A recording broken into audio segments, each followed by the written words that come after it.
SprintCarUnlimited.com, coming from the Jack Gunn Memorial Williams Grove Speedway. We're here with winner Danny Dietrich. Danny, good all night. Well, time trials probably wasn't what you wanted, but after that, the heat race really good, third to first, and that set you up for the feature. Yeah, just lucky to rebound there in the heat race, draw the one for the feature. The track wasn't very good there in the feature. I don't know where we could have started and maybe been able to win. It would have been tough starting anywhere in the front row. It just was very kind of one lane. You could kind of go anywhere as long as you kept the tires under and kept the car straight. It was just hard to make speed anywhere, I feel like. So just glad to get another one here for these guys. They worked their butts off here the last couple of weeks. We're honestly, I'm ready for a break mentally. But when you're winning, it sure does make it a little more worthwhile, absolutely.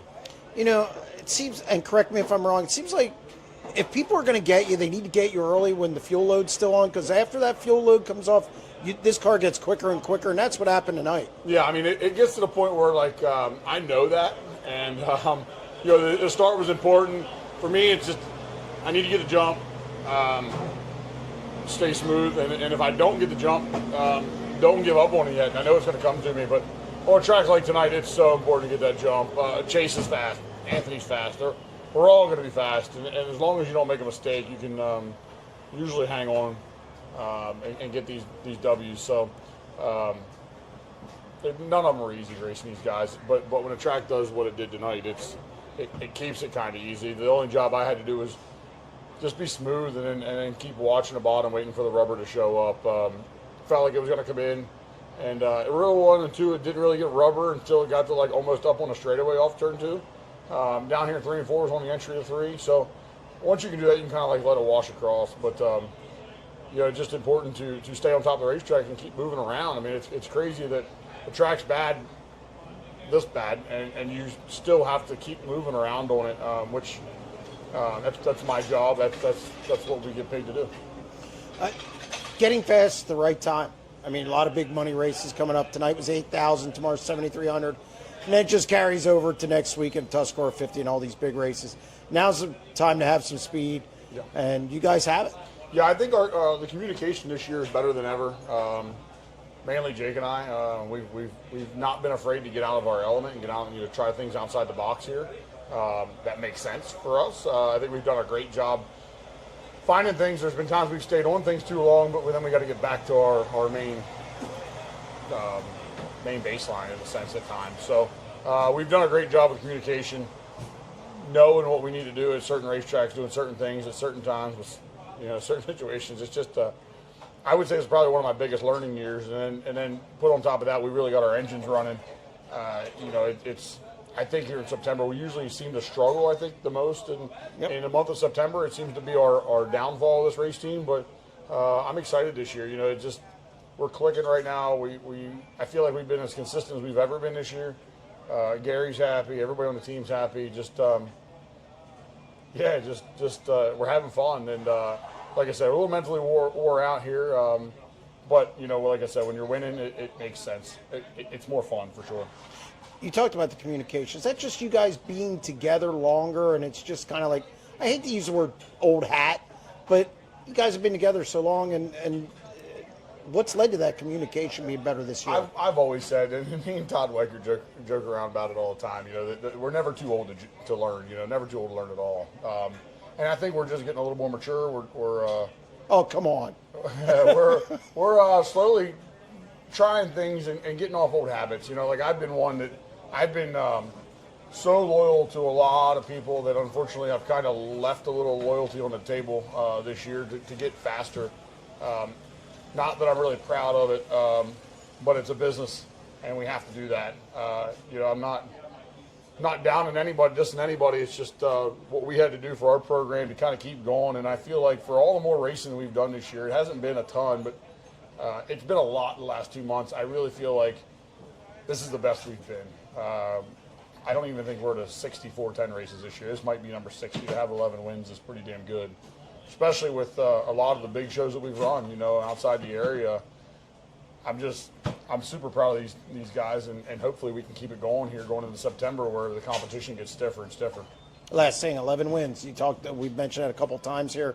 Back to double digits. You had a couple years where You were consistent, just weren't getting the victory lane. You're taking, I'd say, probably taking advantage of opportunity more this year. Yeah, I mean, but it really helps when, like tonight, I can't stress enough, like for me and our team and how I drive, that I've never been the best time trialer. So,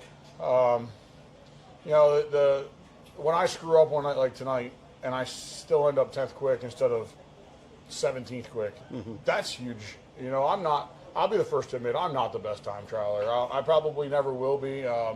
There's a lot of places we go and my weight kills me.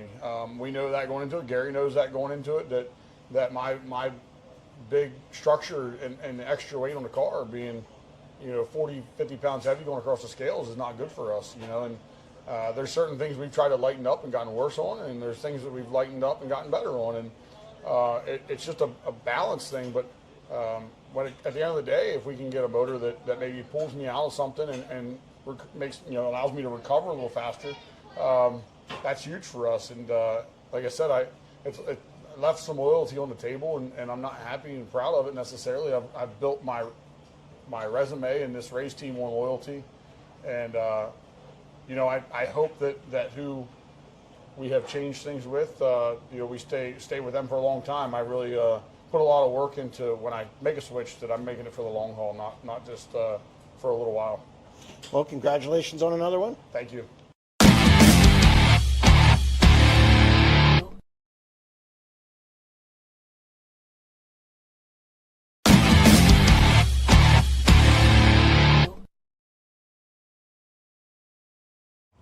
SprintCarUnlimited.com, coming to you from the Kramer Clash Lincoln Speedway. We're here with winner Cameron Smith. Cameron, how big of a win is this for you, holding off Anthony Macri? He's breathing down your neck. Got to feel good to get a win like this, but also $7,300. Yeah, it is a big win. Earlier at the Grove, I won $8,000, but that was when the Weichert, I think, was going on at Port. So actually, a lot of the people that were in the top 5 here were at Port. So I held off the 83 Buddy Kofoid that night, but so that was cool. But he doesn't race there every week. It's really cool to hold off people that race around here every week, like Anthony and Chase and Troy and all them guys. They're all really, really good. So yeah, it's probably the biggest win, like accomplishment wise, not money wise, but yeah, just because there's such good competition here. And yeah, we got lucky drawing the one. That definitely helped. But yeah, I was getting choked up in lap traffic, but I just did the best I could. I fired it under Freddie with 1 to go. So I saw Anthony over my left shoulder, so I just knew I had to go. And if I would have let him all but the last one, I wouldn't have been happy with myself. Anthony did get beside you, or 3/4 by you when coming down the front stretch there at the end. You were able to hold him off. Do you think maybe 2 years ago you were able to do that? Do you feel yourself getting better behind the wheel of these things and just more mature? No, I don't think so. I don't even think I probably would have made the redraw 2 years ago. It's just, yeah, just experience is the biggest thing. A lot of the guys have way more experience than I do, which isn't an excuse, but it definitely matters. Just the way they can just see things slower than what it actually is happening. And every time I get in the car, I can pick things out more and more the more I do it. Like when I first got into a 410 from the 358, I thought we were going supersonic speed, and I couldn't tell which direction I was going. And now I can see the way the cars are moving and how they're handling, and I can kind of figure out how I want to set them up before I actually pass them or whatever. So it's just an experience thing. I think it's very hard to do, and all the people that were here tonight are very good. So it was cool to come out on top. Where do you see yourself going with this thing? I mean, you're starting to, more wins. You gave a couple away. Yeah. What was it, last year or the year before? Yeah, in John's car. In John Trone's car. Now this is different. And how do you feel? What's better for you? Is it the racecraft? Is it just not getting rattled around certain guys? You said you're getting used to the speed. What's changed? What's been the biggest change that has allowed you to compete at a high level? I think just my brain is just I don't know, developing more. I don't really know. I just, like I said, I can see things slower, and I just have more confidence in the car too. When I first, like I said, got in the 410, it felt like we were going so fast, and now I can see things slower. And I think too, I think guys would kind of used me up a little more than others when I first started, which is okay. It just I think I might be starting to gain the respect of other drivers, so that definitely helps. And yeah, I don't know. I just can see things kind of before they happen in a way. Just figuring out how I want to pass the car in front of me and stuff. And really, it just comes down to experience. Like it's like playing any sport or anything. The more you do it, the better you get at it. And yeah, I have a good group of guys behind me. Brian, he sets the car up really good every week, and I think he's learned how I like to run a car. So that it kind of helps him. It helps me. The car is getting better. I'm getting better. So it's just kind of the whole thing. My confidence is going up and stuff. So yeah, I just like 2 years ago, I would never think I'd be able to run the fence like that, like I was for 35 laps. I definitely couldn't do it 2 years ago. I'd be cheating it or whatever. So it's just an experience thing, I think, and just building your confidence up, and most importantly, having a good group of guys behind you. Rick believes in me. He gives us pretty much everything we need, really. He spends a lot of money, and all the people on the crew, Rick, Brian, Terry, Tanner, my Uncle Tim helps me. They all put a lot of time in it, so they deserve it just as much as anybody else does. Good time to be getting fast. A lot of big races toward the end of the year here. You got to feel comfortable going into those big events with a lot of money going on the line, just with the speed you picked up, and also getting a win.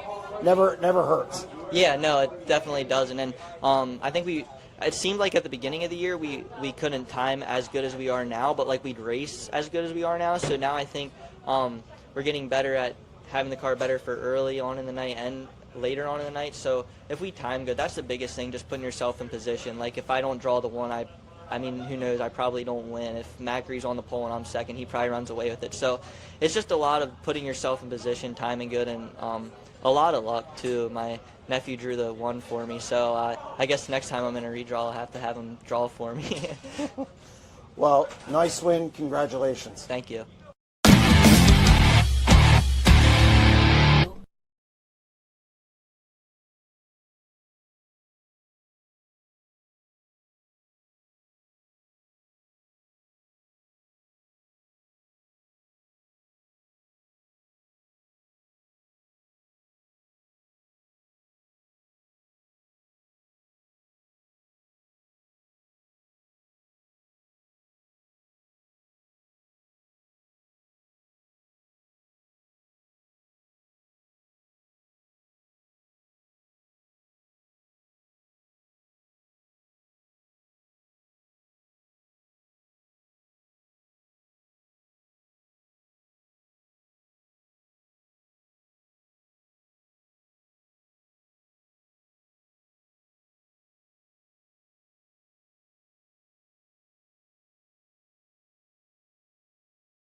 Welcome to another edition of the SprintCarUnlimited.com live show. I'm Jeremy Elliott.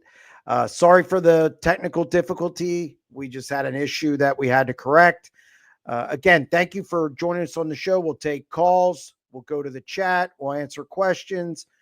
Before we get into it, if you're gonna call into the show, the number is 1-844-543-8589. I'm gonna, since we got caught with some technical difficulties, I'm gonna skip all the pre-race stuff. So we're gonna, or the pre-show stuff. So we'll just get right into your questions. Do you know of any other track that allows owners and drivers to put their numbers on different cars to get owners points besides the Grove? I mean, I'm not up on the rules of every track in the country. I would assume tracks that have owners points will allow that. I think I'm not a big fan of it at all. So, but if I would be guessing if I was to tell you that I knew of another track that does it. Again, Knoxville, I think, does owners points. There's some other tracks that do owners points. So I wouldn't be surprised if they allow it. But again, I don't know for sure.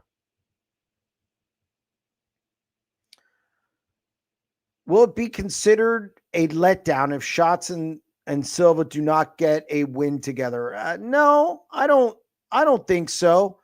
I mean, Donnie hasn't won on the West Coast since 2017. I don't think it's his best region in the country for him. And, Baston didn't get a win. So I'm not going to say that it would be a letdown. I think, look, in the court of public opinion, if he doesn't do as well as Baston, obviously there's going to be a lot of speculation. So, as for me, if they don't get a win, Buddy's pretty good out there. David Gravel is really good out there. Carson Macedo, really good out there. And I just got done with the podcast with Ryan Hand. We just taped it. And I think they're the three best cars in the country. And that includes high limit. I think right now the 83, the 41, and the 2 are the best cars in the country. So no, I don't think it's a big letdown. You're going against who I would probably rank right now the top 3 drivers if I was doing it today. So I don't think so. I definitely think there needs to be improvement over what we've seen. Otherwise, the mob will be in an uproar. That's for sure. How many cars does Calistoga get this weekend? Hope it is a big success and a national tour heads back there next year. I don't like this race schedule this time of year at all. I think it's a huge, huge mistake. I mean, Justin Sanders isn't going to be there. I don't think Dom will be there. Maybe Golobic will be there. But you're not going to have the best guy, the 2 or 3 best guys in the country there. Or I should say in the country. I'm all over the place. In the region there. So I don't think that's good. I don't think it's good to run against a $126,000 to win race. I get that it's not a 1 hour drive. I get that, but you don't run against that. So the car count, 17, 18, something like that. Are we counting 410s and 360s? Because it seems like California has a real problem. They're not a problem, but they count 360s as 410s. So I just don't like this race scheduled this weekend at all. You tell me you couldn't find another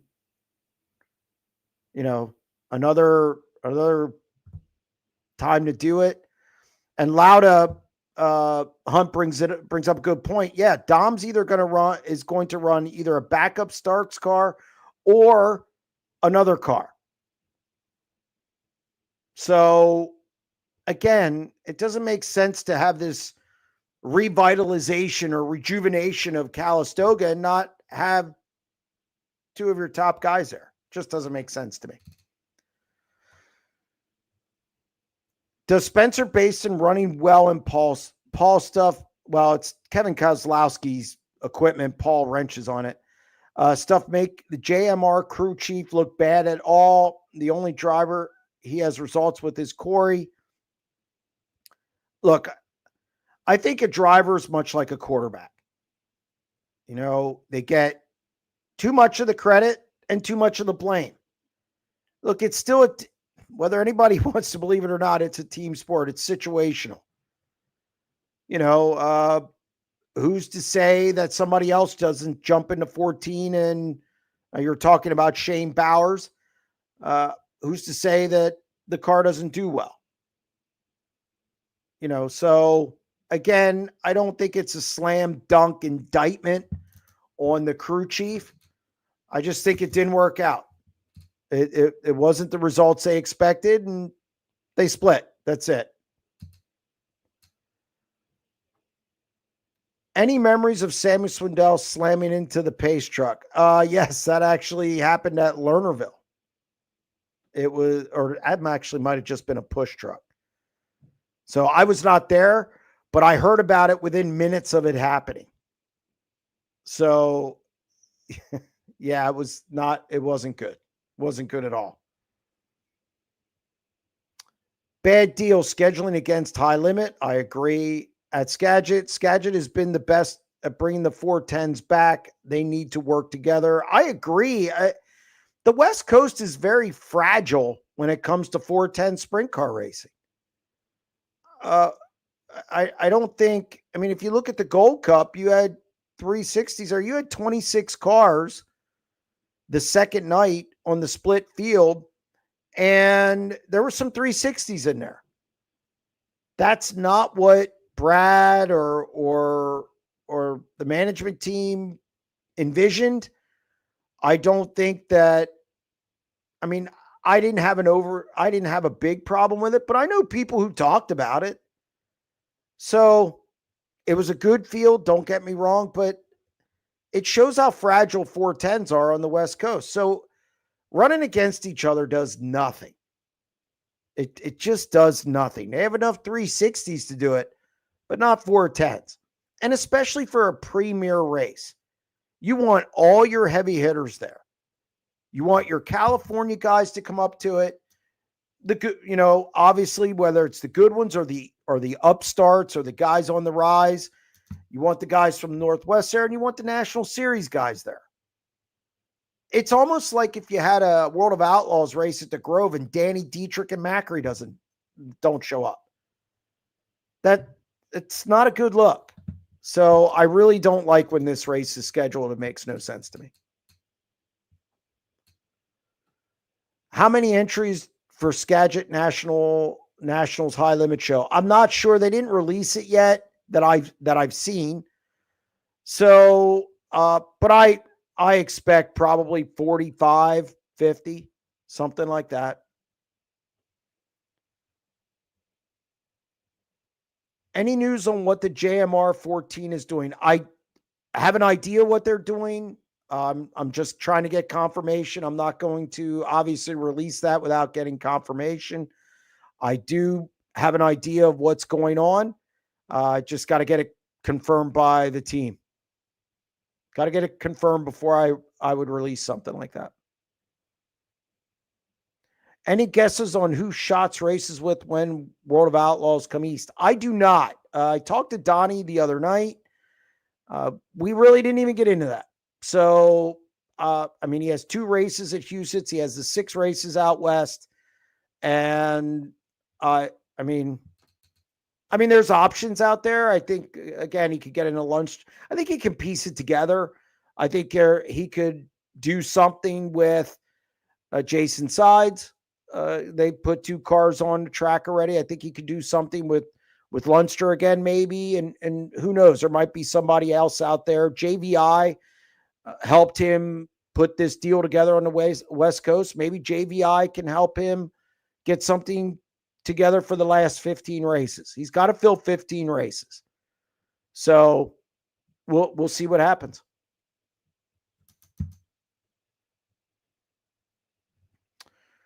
How did Holmes and Montgomery do at the Gold Cup? Ooh, not good.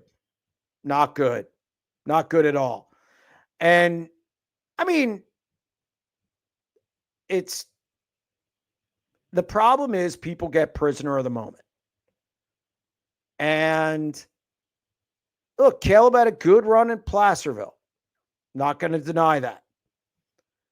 And had a couple good runs earlier in the year. But people then saying he should get the TSR ride. Well, no, they said that about Ryan Tibbs, but or saying that he deserves this, deserves that. He's not hurting. He's not hurting.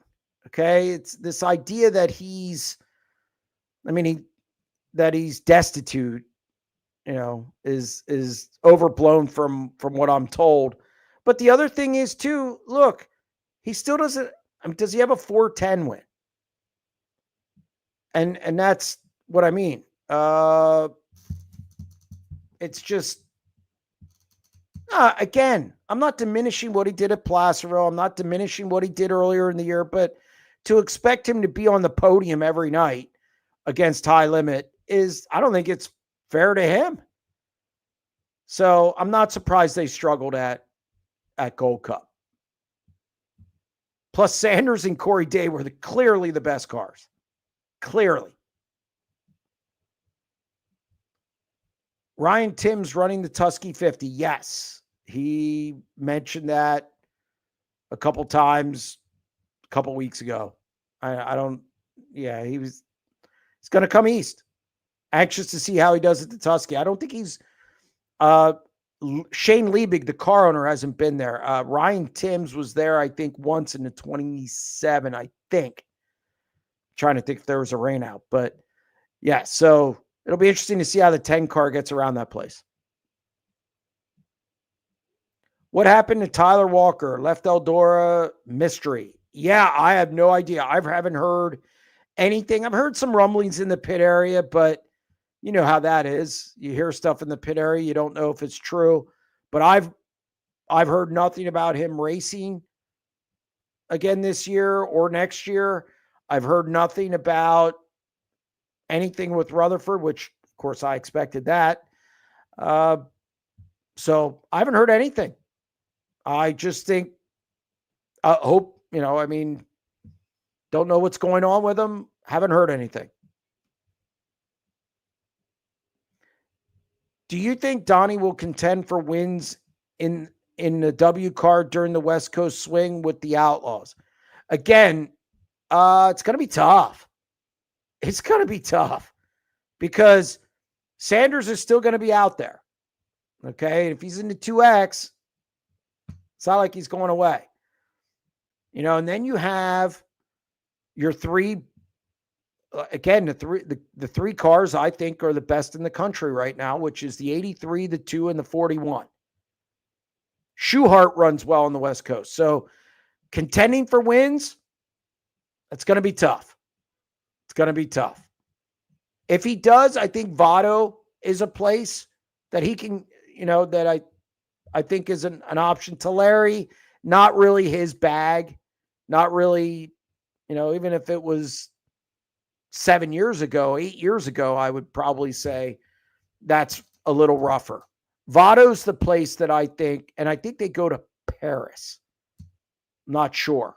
But if Paris is another place that if he's going to contend, I think that's the place where he could maybe do it.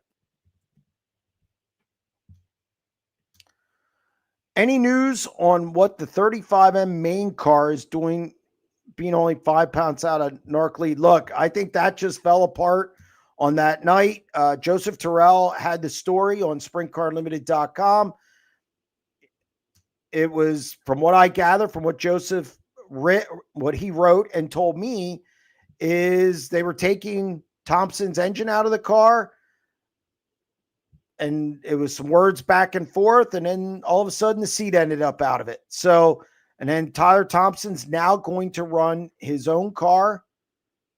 I guess he ran it last night. He's going to run it at Skagit. So I don't, they're out of the points. So it's good for DJ Neto, I guess, if he runs the whole circuit. Any updates on the Trone 39 has still been idle since Speed Week? Yes. Trone's taking some time off. I was texting him and he said they're just going to take some time off. He didn't elaborate on when they would be back. There was no timetable. And as far as the driver, again, nothing etched in stone. So they're taking a break. I know he has to get his health in order. I think that might be a contributing factor to that. Any chance Day and Sanders split the 14 car next year since Day can't run a full schedule and Sanders chooses not to? Sanders runs a full schedule on the West Coast. This whole that Sanders doesn't run a full schedule, that's just not true. He does on the West Coast. No, I don't think that happens. I don't think a driver's going to get in the 14 on a part-time basis. Even Justin Sanders, I don't think that's something he'd want to do. So no, I don't think that that's going to happen. I wouldn't be surprised if Jason Myers gets the charter and sells it. And I think there will definitely be buyers. So no, I don't see that happening. Interesting. The rained out Kevin Gobrek race at Lincoln paid $15,000 to win during PA Speed Week. And now the Saturday's race is only paying $10,000. That's not the first time that's happened. We've seen this. Last year's High Bank Nationals was dropped to $100,000 when it was run over Labor Day. Most times when things are postponed, the purse goes down because rainouts or postponements, they normally don't work. Or they normally don't do well. Now, the Gobrek was moved to a night where there was already a race scheduled. But still, I think it comes down to cost from a fan standpoint because they're paying $10,000 to win Saturday and Sunday night for the Labor Day duels. If they go $15,000 on Saturday, they'll probably raise the ticket price, and I'm sure they don't want to do that. But that being said, this is a common practice. When a race is moved, you can 8 chances out of 10 expect a purse decrease. I wish Lincoln would go back to having their big race the third weekend in September like past years. I agree. I was thinking the other day because I used to call this the September month of money, and it kind of got screwed up. Now we don't have that. The Dirt Classic is no more. And not that the Labor Day duels is still in its infancy stage. And it's at the end of August. And the Selinsgrove, the Jim Nace National Open, Memorial National Open is $12,000, a little over $12,000. So I think it's $12,626. That used to be $26,000. So, yeah, the month of money in Pennsylvania is taking a little bit of a hit. But don't worry. Purses have been rising across Pennsylvania all year. So, I guess we just don't have a month of money.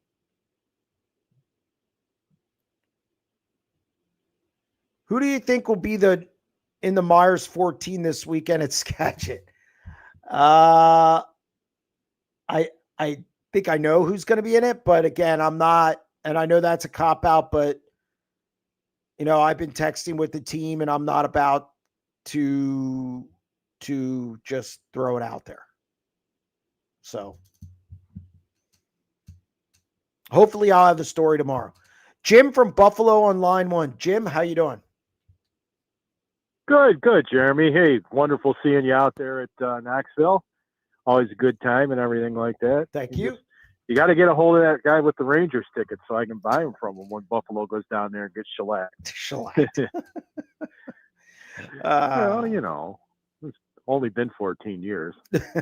Wow. So what do you got? But, I just wanted to touch on a couple things. One of them kind of jokingly, the other couple serious. I mean, how dare those people schedule against Lord Brad, the king of all sprint cars, They should never ever think about doing that. So Holy cow! Now I will say, But, Jim, they're not scheduling against Brad.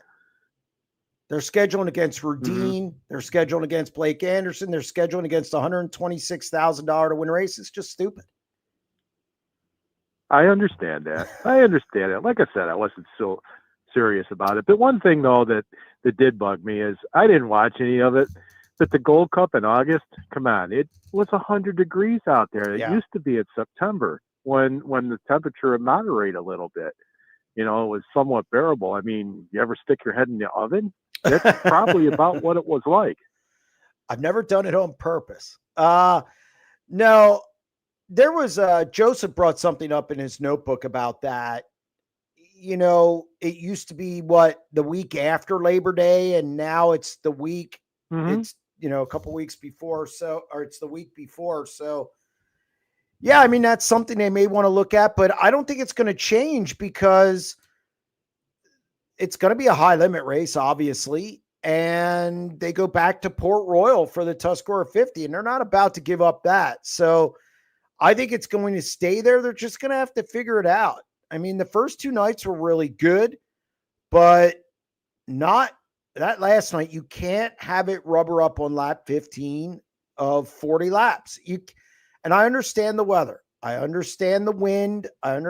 It doesn't matter. Fans don't care. So, and I know Brad totally wasn't agree. happy. Brad wasn't happy. You could tell in Vic when he did his interview, he wasn't happy. Well, on the good side, though, I tell you what, the All-Stars are putting on some really good racing lately. I've been watching, some of the stuff. Yeah, you only know a few of the names, but damn it, the racing's been good. And that race at Waynesfield the other night, what a great race, and it was in the books by 9 p.m. I mean, how sweet was that?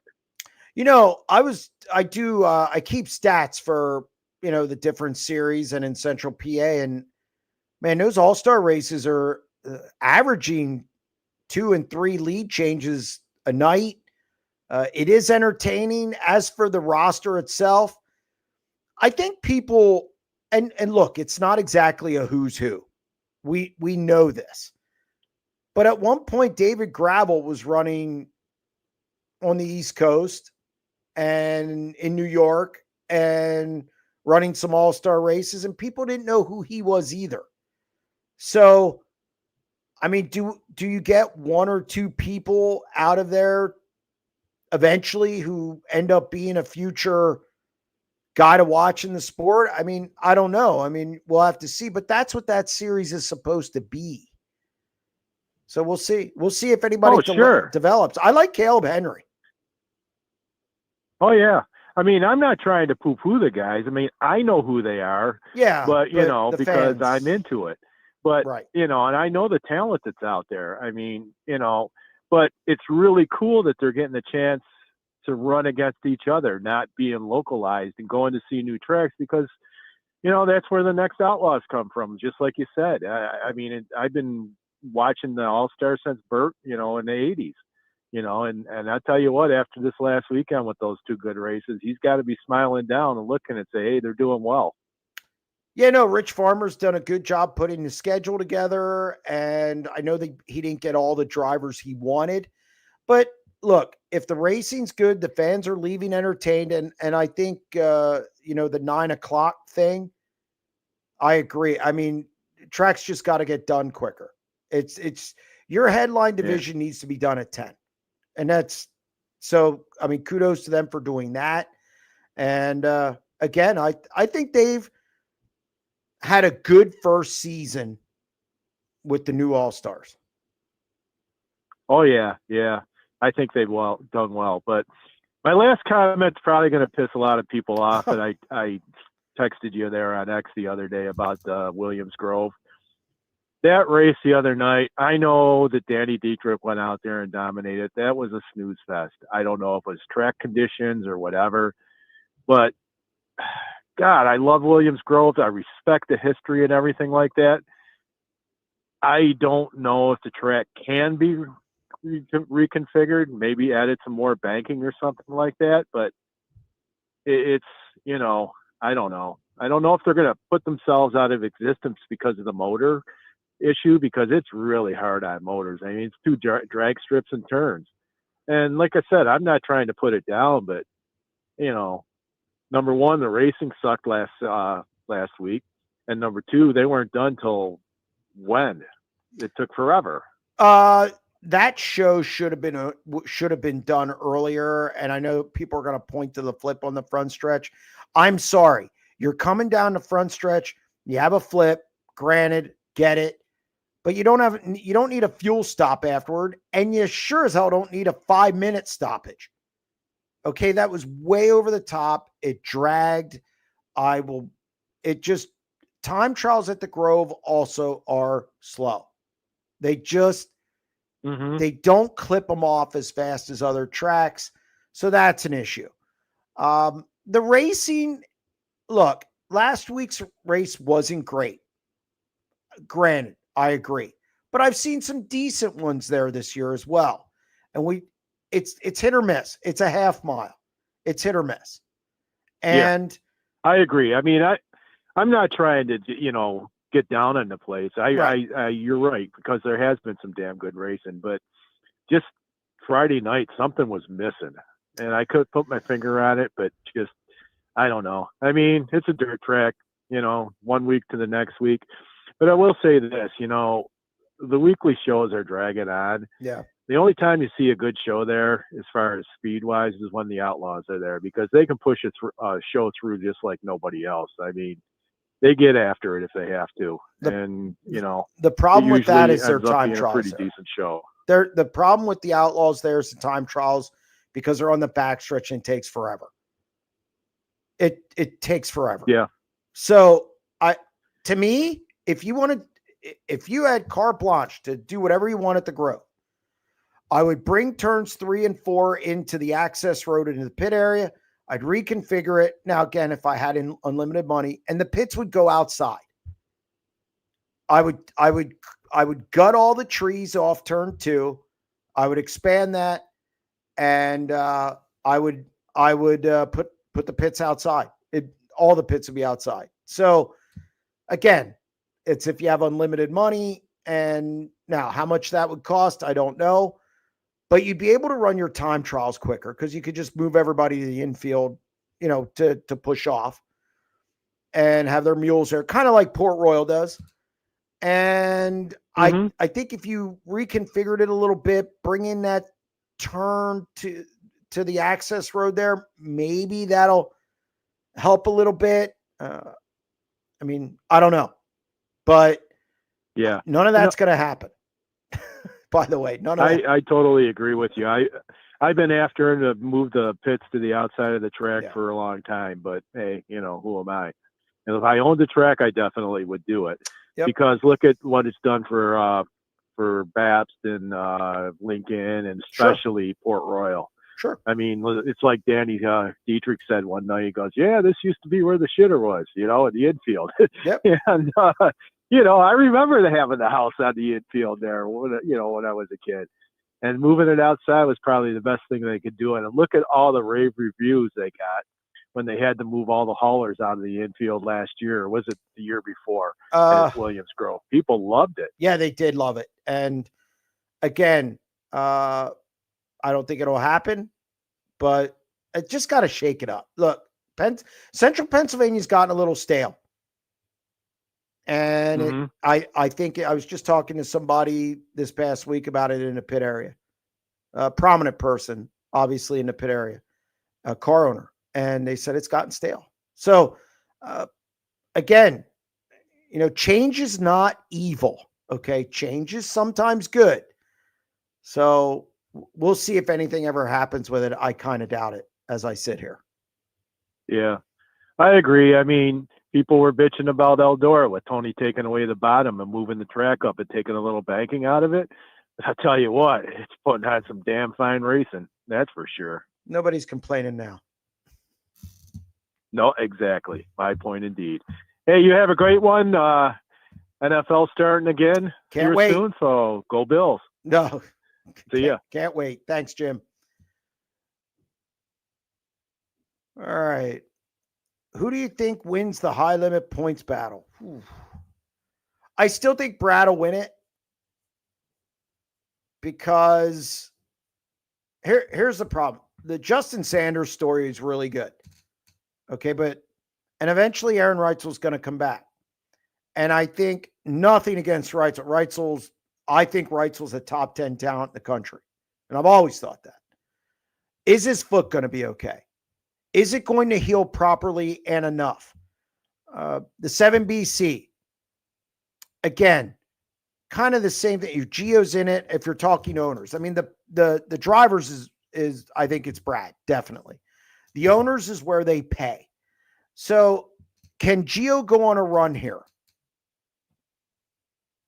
I don't know.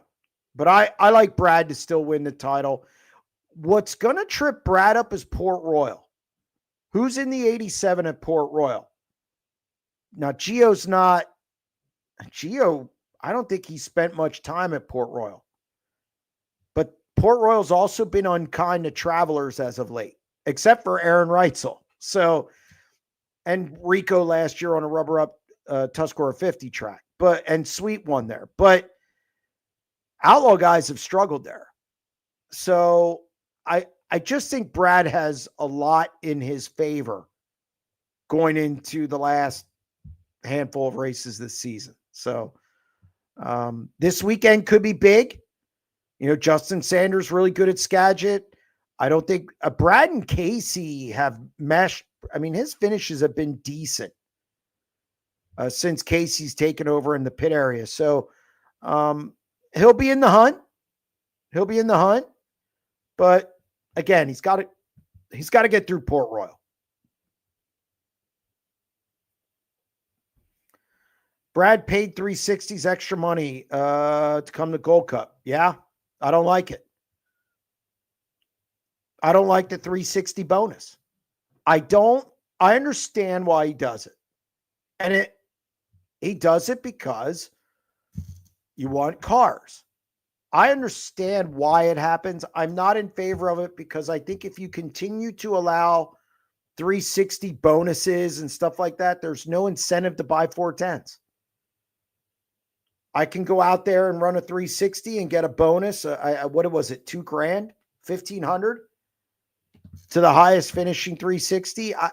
To me, that takes away the incentive to run 410s. If you say it's a 410 only event, then the way they run it's if they buy 410s. So I think it's a little bit of it lets 360 teams and drivers off the hook a little bit. And I don't think it helps increase the 410 pool.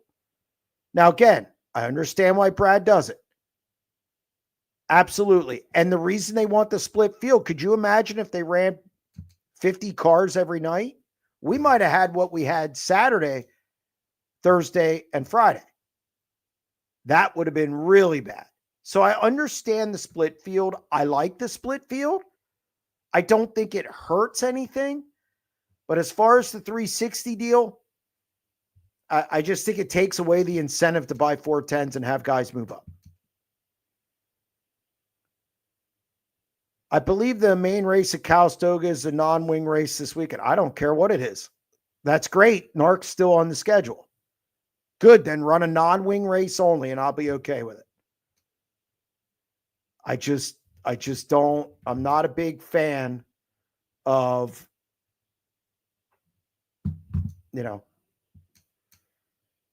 I'm just not a big fan of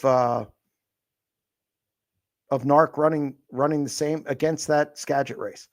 What's your opinion on Sheldon Yellow thing at River Cities?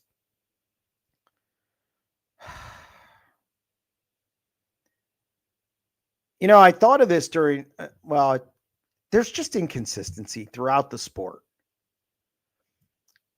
I understand why no yellows were thrown at Gold Cup when guys are blowing tires. But it's inconsistent. Because when guys slow on the track all year, there's a yellow thrown. Now, I understand why they didn't, because 9 chances out of 10 guys are going to pop tires. So I get it, but it's still inconsistent. So same thing in that case. I do not know what was said at the drivers' meeting. And then, of course, it was reported by Justin Fiedler. Connor Wade said that, different things were said. One was that they didn't see Justin or didn't see Sheldon. And then another person, and then, of course, the same guy said something else. And look, it's still inconsistent officiating. Now, he was out of harm's way. And somebody told me his front end was pretty trashed and there was no time in the work area. So did that come into play on why they didn't throw the caution? He was out of harm's way, no time in the work area. I don't know. I mean, but again, inconsistency. Either we're going to throw yellows when guys slow on the track or we're not. We're either going to throw yellows when guys spin into the infield or we're not. You can't really have it both ways, even if you're doing it for a good reason, because it adds too much doubt in the minds of fans and people watching the events. That's my concern with it. Will the W car be the I have no idea. The 15W when he's wheeling it, I have no idea. No idea whatsoever. Ken on line 2. Ken, how are you? Oh, I'm doing pretty good this week, Jeremy. Just had a couple of quick ones that I've been thinking about. What do you think Gravel thought of Macedo and Sheldon banging wheels going for the checkered flag? He probably thought, look at these two are going to wreck. I'm going to go under them and win. Do you think he thought that was too aggressive driving? I don't think David probably thought anything either way. I think he was probably, he wasn't really close enough. Those two guys I thought were the best in the field that night. I think he was just probably watching it, hoping he didn't get passed by somebody else, and he had a front row seat, and he probably just didn't want to be mixed up in anything if something went awry. Yeah, I've noticed there's a couple of races in the past couple of weeks where they've been really close in the last couple of laps, and it's the same aggressive style driving that Larson used, and everybody thought that was terrible. Look, these young guys, your guys out of California are on tilt. That's it. They're on tilt. And it's how they grew up racing. They're not dirty. And they're just really aggressive. Now, some guys push it more than others. But they're just very aggressive. It's the new way of things. I think to me, that's why I think is the biggest reason that Donnie Schatz struggles. I don't think it's that he lost a ton. Now, do I think he's 35? No, but these guys are on kill. These, Buddy, Macedo, Sheldon only has 2 wins. I'm sure he's getting after it. Rico, these guys are on the chip every lap, every night. They're not coasting around there, taking a lap or 2 off. They just don't do it. And it's not this methodical approach to a race that we've seen from Donnie or others, or even Darren Pittman through the years. It's a new day. And the Corey Days, the Buddy Kofoids, the Carson Macedos, Kyle Larson, Rico, those are the guys winning a ton of races. Gravel's kind of a tweener. Gravel's kind of in between.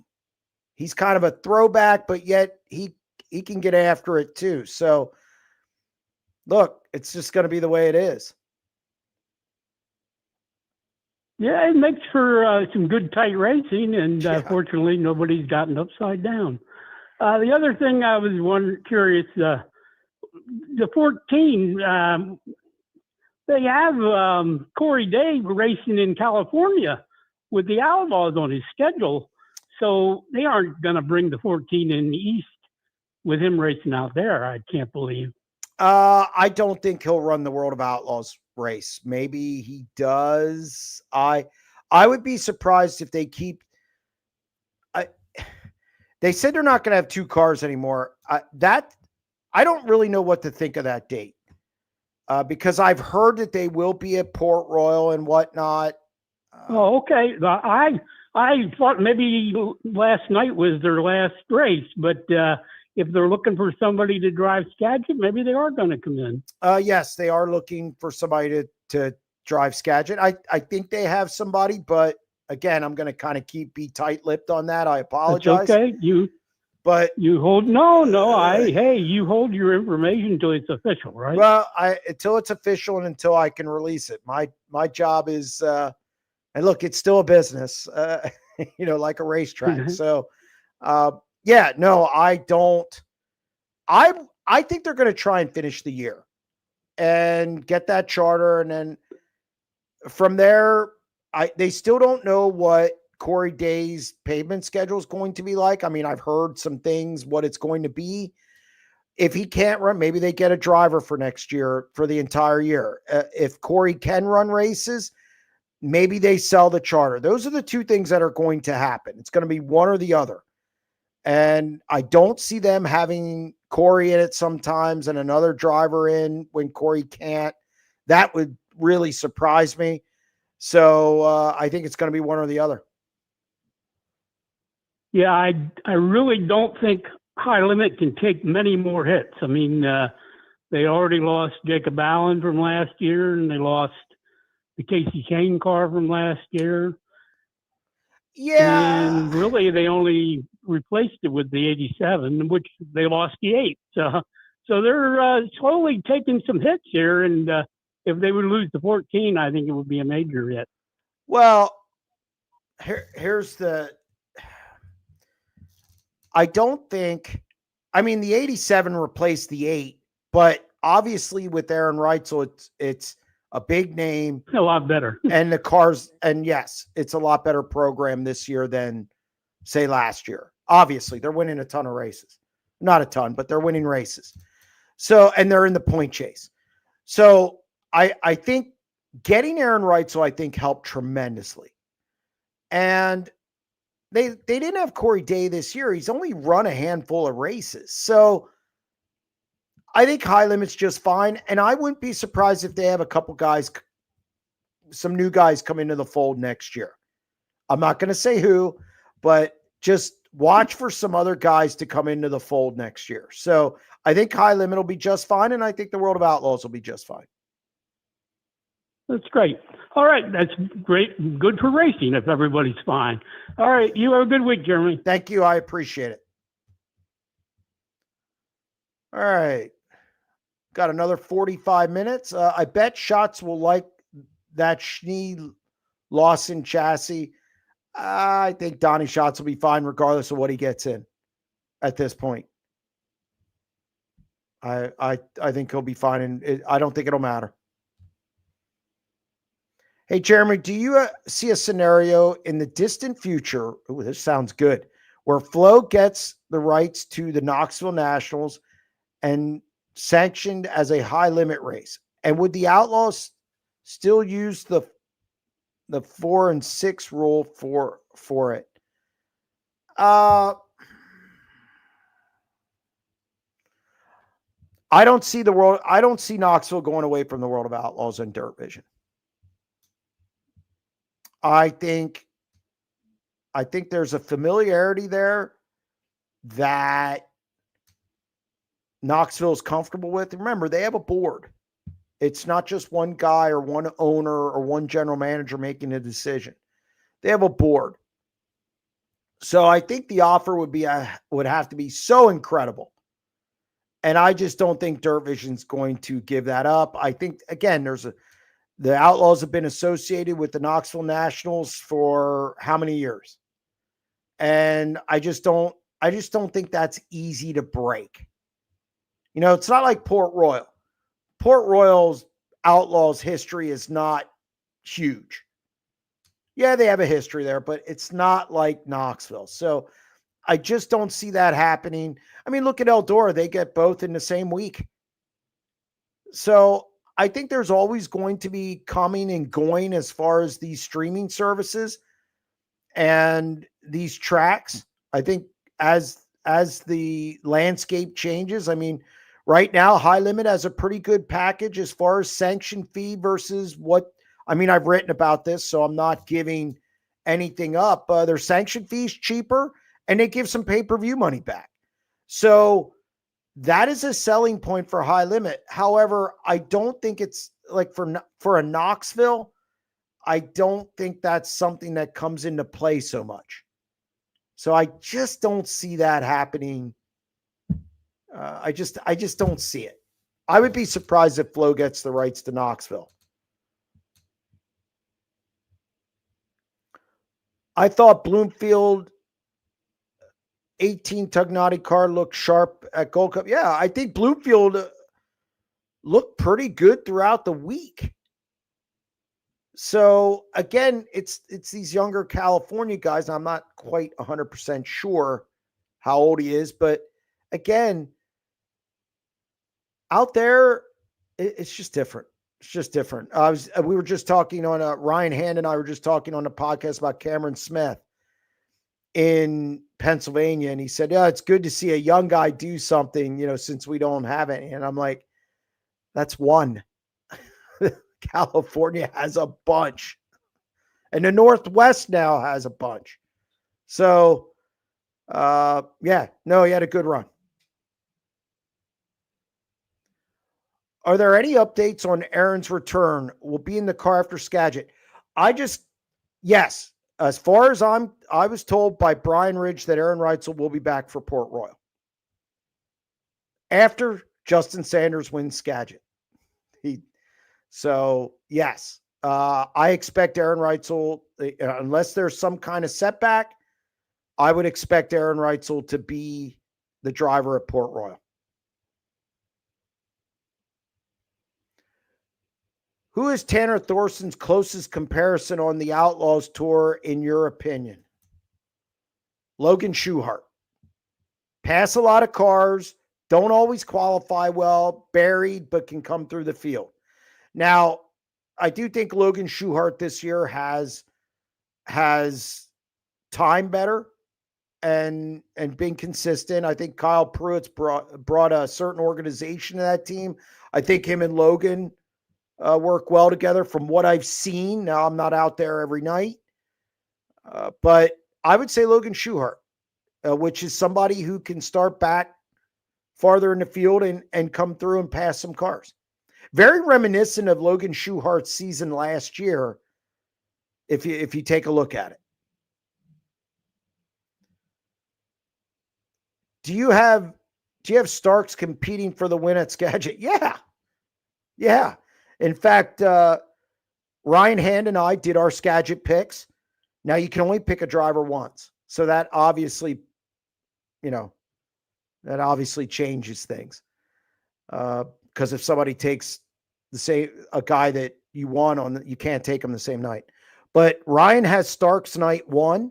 I have Justin Sanders. Night 2, he has Brad Sweet. I have Rico. Night 3, he has Rico and I have Starks. So yes, we both have Starks winning a race at Skagit. Heard maybe CMR buys franchise from, this was on Fiedler's show yesterday. I've heard the same thing. Not going to confirm or deny whether that happens. I mean, I think here's the thing about silly season this year. And this, I'm not going to give up everything I'm told, but I will say this, it changes by the day. I was on the phone all day today, and things have been, stuff I heard 2 days ago has changed for today. And I don't go by fans. It's not a fan DMing me. It's talking to people in the industry, sometimes the teams themselves. So it's changing nonstop. I think there's a lot of jockeying for position. I think owners are going to have to make some tough decisions, and the chips are going to fall where they may. So, it is. I'm going to be busy over the next month, and it's going to be tough getting some of these stories. I'm going to try my best because it's just changing so much, and we'll see where everything lands. They said on Knoxville Nights they are raising the weekly purse again next year at Knoxville. I don't know why. Here's my problem with this. And look, Knoxville can do what they want. They get a lot of sponsorship. They do a great job getting sponsorship. This is not nothing against Knoxville, but you're not making more money by raising the purse. You're not going to draw more cars. Go look at the car count at Knoxville. So let's put it this way. If they raise, okay, I'll give you an example. Everybody says Williams Grove should raise, and I think I talked about this last week. Everybody says Williams Grove should raise the National Open winner share to 20. They should raise it to 100,000 from 75. That's a $25,000 bump. Let's say they get 5 more cars, 5 crew members, that's 25. Say it's $50 to get in the pits.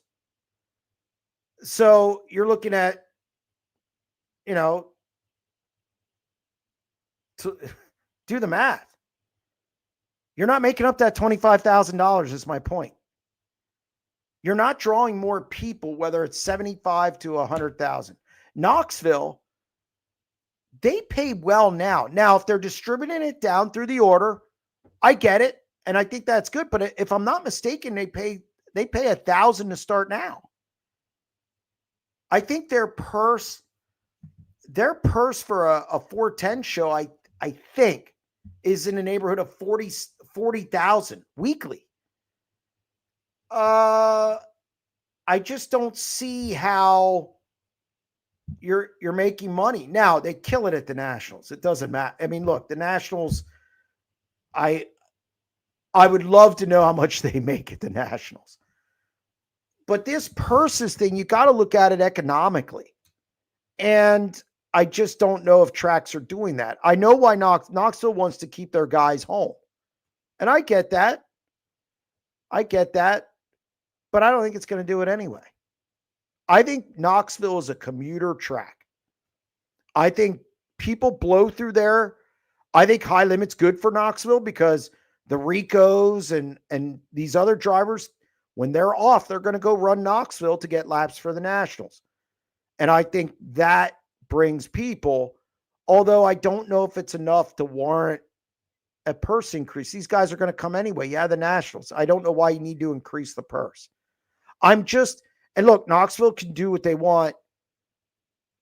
I just worry that the sport is overstepping its means. I'm really concerned about that. I think we're at a breaking point. When the bubble bursts, then what? You can't go backwards.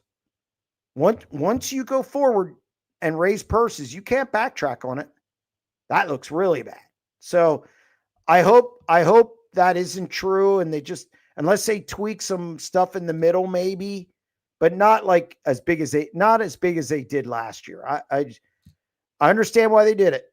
They want to keep their drivers home, but it's dangerous. Corey Eliason will be in the Wheatley 45 car for this weekend and the 2 California Woo shows. Do you know if Corey's having anything lined up after that? I do not. I have not heard anything from Corey outside of his races in the 45 car. Put Tim Kading in the 14 car this weekend. Why?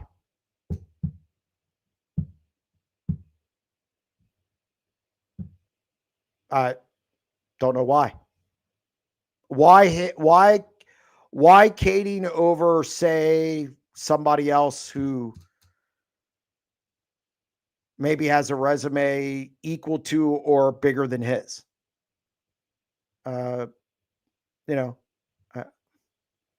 Is he good at Skagit? I mean, I just don't. Why Tim Kading? over somebody else. I got to be sold on it. I got to be sold. Jeremy, what's your thoughts on of the $10,000 to win race at Utica Rome for the Empire Super Sprints? That's good. I mean, I know when talking to Mike Mallett, when sprint cars are on the docket up in New York, they do very well crowd-wise. And it doesn't seem to matter what sprint cars. They see sprint cars, they team them with modifieds, and people show up in droves. And you know what? Good for the Empire Super Sprints, to get $10,000 for a 360 race. As long as the economics make sense, I'm all for it. Any idea why DJ Neto no-showed the Gold Cup? I do not know that. I do not. Sorry to say. What do you think? Who do you think wins a Tusky 50? I think this year has got to be Macri. I don't know. Macri, we talked to him last week at the Grove, and he wasn't, they don't have what they had at Baps and the Kings Royal. So I think they need to pick up some speed. I think they need to be a little better. Look, I think the Tuscarora 50 is a crapshoot. I think Rico's really good there. Aaron Reitzel, if indeed he's back like they plan, he'll be a major factor. I think Brent Marks, who's won that race before, Brent can go out and dominate the field, and then maybe the next night struggle. It's just up and down, but he can pop a Tuscarora 50 win. Absolutely. Of course, Macri. Dietrich won the Weichert. So to say he can't win the Tuscarora 50s, ludicrous. Look, the 69K. I don't care who's in it. Ryan Smith can win at Port Royal in that car. So again, I think there's a lot. I think the Tuscarora 50 is more wide open this year than it has been in recent memory. I'm anxious to see that 3-day show. Is a trip to Australia on your future bucket list? Maybe when my daughter gets 18 and it goes to school. Maybe. I don't know. It's a tough sell. First off, it's an expensive trip, and I pay all the bills. So for this business, so it's an expensive trip, and it's the timing just isn't great. I have a daughter, and I don't live with my daughter, so I spend as much time with her as I can. We talk every day on the phone, and usually I take off from Christmas to New Year. Like I don't even do a 90 at 9. So don't expect a live show that Tuesday between Christmas and New Year. However it falls, it's not happening. I say that, then something will happen and I'll do it anyway. But I look forward to that time just kind of as where I don't do anything. So for me to go to Australia right now, no. But of course that could change. There's some things I'd like to get down there and write about. I'd love to write about the way they handle their sprint car, how they handle the sport down there with a governing body. Because I'm a big fan of it. I'm a big fan of a governing body and think there should be one here. I think we're too disjointed. So I'm not saying no, but it would have to be probably about 6 years from now. Is Williams Grove losing its luster due to not keeping up with the times? Feel they hang their hat on history more than updating to current standards? What's the current standards, though? Because I go to tracks that are worse than Williams Grove. I mean, I do they need some improvements? Sure. Every track does. But as far as a standard, I mean, I don't know if there is a standard at this point. I do think they hang their hat on history, and I think for good reason. So it doesn't mean they can't improve on some things. I know they got a new social media guy. I think he does a great job. I think in central Pennsylvania right now, the Grove's right up there with BAPS as far as their social media. I think they got a younger guy in there, and he's doing a really, really good job. So I think that's an improvement. I think they improved their website. Going to My Race Pass was very smart. It just looks more modern. As far as the track itself, yeah, there's some practices I wish that they would change. There's some changes I wish they would make. But as far as the standard, I don't think they're, I mean, I've been to a lot worse tracks. All right, what else do we got? I know we got some. Would the Grove lose camping area if they made more pit room in the outside of turn 2? I don't think so, because if you go around, put up a catch fence over there, I think you'd be okay. I don't think you would get out to where the campers are necessarily. I don't think so. Good point, though. Good point. But I just remembering from being back there, I don't think they would lose much, if any at all. Should the Gold Cup move to Placerville? Chico just is not it. Then it wouldn't be the Gold Cup. The one problem is your big races, your huge races in this sport. The Knoxville Nationals has never moved. The Kings Royal has always been at Eldora. National Open's always been at Williams Grove. I think you start moving races to other venues. Now, in modified racing, Super Dirt Week moved from New York State Fairgrounds to Oswego, but they took the track away. So I don't think Brad would let that go. And I don't think it would be the Gold Cup if it wasn't at Chico. They just need to figure out their Saturday night deal. It's as simple as that. Expected car count for tomorrow night's show at BAPS, 27. My concern for BAPS is that it's a 4-day weekend coming up. That's a major concern for me. I think this might not have been the best week to try it because you got higher purses on Friday, Saturday, Sunday. Labor Day Classic, I don't think it's a higher purse necessarily, but it's in the middle of the day. It's a traditional race, although I know some teams not going there. So my concern for BAPS is the week. I don't even know if they'll get a fair shake on it to see if you can move days like that, because I just don't know with 4 days coming up and now only 1 day in between. It's a rough sell, but I think they get 27, 28 cars. They're always well attended. They have a good point fund, and it's a 410 only show. So I think that'll help. Where's Donnie end up next year? Don't have to tell us, but do you think he has something lined up? And Gio to the 14 TSR. I'll say that I don't think Donnie Schatz is going to have to work very hard to get a ride. It's Donnie Schatz. He's Mount Rushmore. He's one of the best all time. And that's attractive to car owners. And I don't think that he's going to struggle at all to get a ride. As far as Gio, I think that's up in the air. I don't think TSR is a slam dunk. I'm sure Gio is making the rounds and talking to different teams. I think he's going to assess each situation, and he's going to pick the best one for him to have success and win races.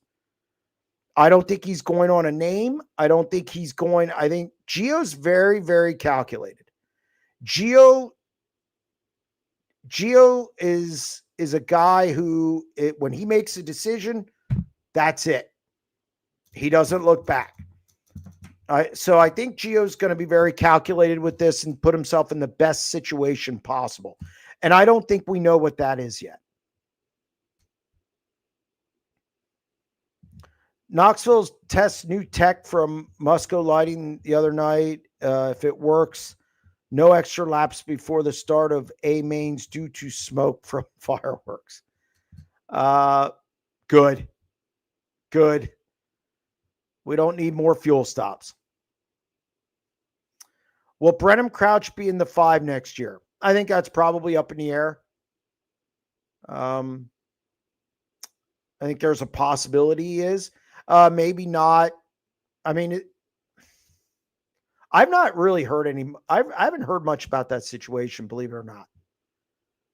Very little about that situation. So it's not on my radar as of now because I haven't heard much about it, but I'm sure he could definitely be in that car or back in his family deal. Knoxville Nationals and Kings Royal should be unsanctioned. Kind of are. You get show up points. I mean, yeah, it's on the schedule, but it's really, the formats are different. I mean, there's really no attachment to what the World of Outlaws do on a race-to-race basis. Their guys are going to show up anyway.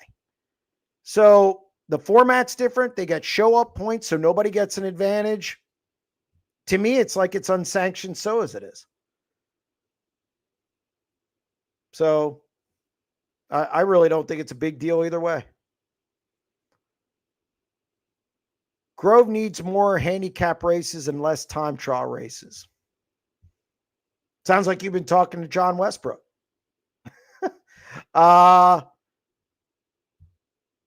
Yeah, some of the formats there are weird. It's weird. Hey, Jeremy, when are you going to get Doug Wolfgang on SprintCarUnlimited's? When as far as the deep dive.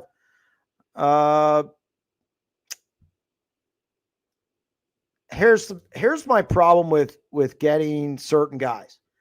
So when guys do an interview with someone else, I tend to not want to have them on the deep dive because it's redundant. It's the same thing. So I want time to pass.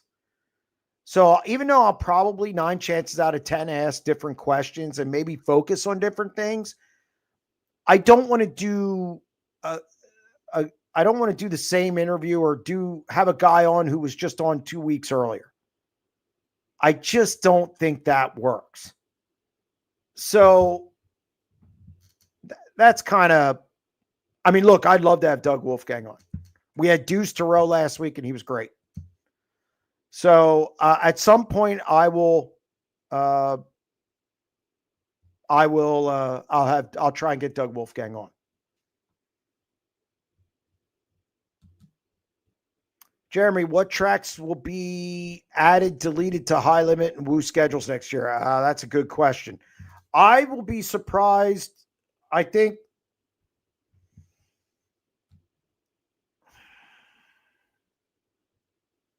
I don't know, because we're so wrapped up in silly season.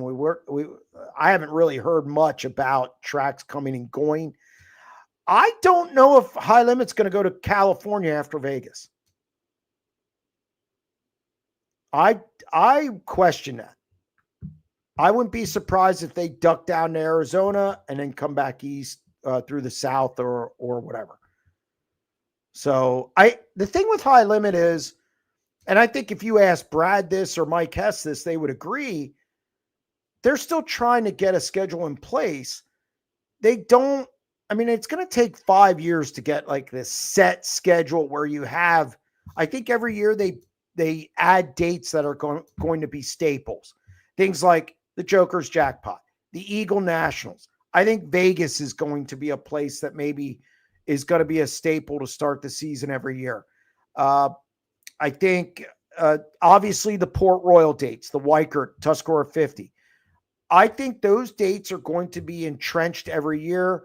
And I think as the seasons pass, they'll add more of those things where the races are successful for the track, they're successful for high limit, and they'll build that schedule to where you have more firm dates around the same time every year. It takes time to do that. The World of Outlaws have been doing it since 1978. They kind of have a good blueprint of what works and what doesn't. So, and even they have changes every year. So I think it's just going to take some time for High Limit to do that. Jeremy, do you think Rico will get back to winning after this slump he's been on during the West Coast one? Yeah. Yeah, absolutely. Look at Rico. Look at Rico the last couple of years. Even with being as good as he's been, he's had some down nights in a row. There's an ebb and flow to the season. And when he comes out of it, he's going to win big. Like, I wouldn't be, if he sat in victory lane at Skagit, I wouldn't be surprised. Or if he comes east and wins at Port Royal, wouldn't be surprised. Or Lernerville. Those bigger paying shows. Yes, he will come out of this 5-race slump he's in. It's 5 races.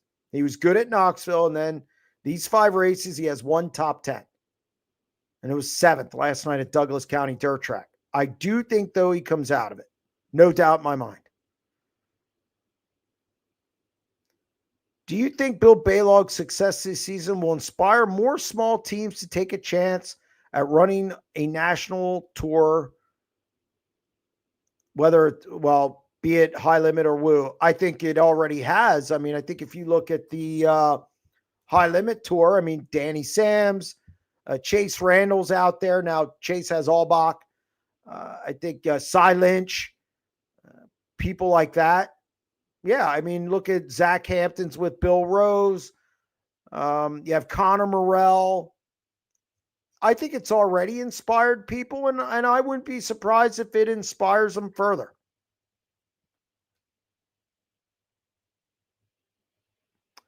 Who is your choice for having the most disappointing season so far? Ooh. Most disappointing season so far.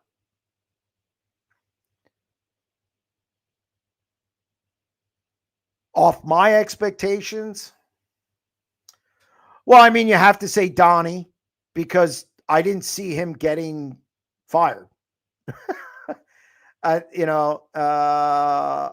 didn't see that at the beginning of the year, and I thought he'd win his customary, what's been kind of these 5 races a year, and so on and so forth. I'm really surprised that Sheldon's only won 2 races. Really surprised by that. So those two stick out.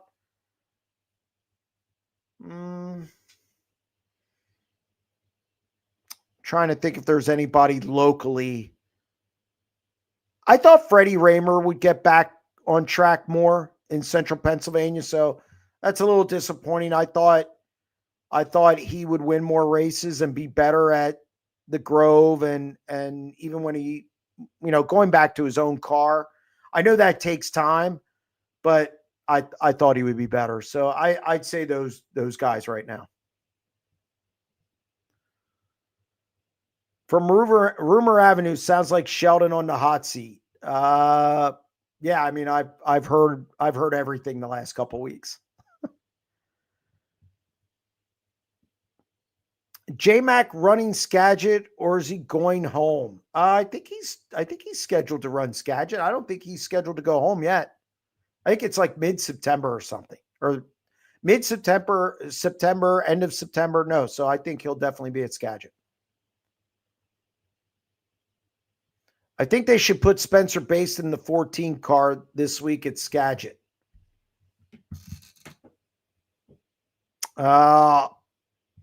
I've heard he's going to Calistoga, but we'll see. How many more years do you see Brad Sweet racing full time? I think it could come anytime. He took a hard hit this year. If he wins another title, I mean, there's 0.0 to prove. He's done everything in this sport. He's won the Knoxville Nationals. He's won the Kings Royal. He's won World of Outlaws titles. He's won High Limit titles. Probably the only race he's missing is the Williams Grove National Open.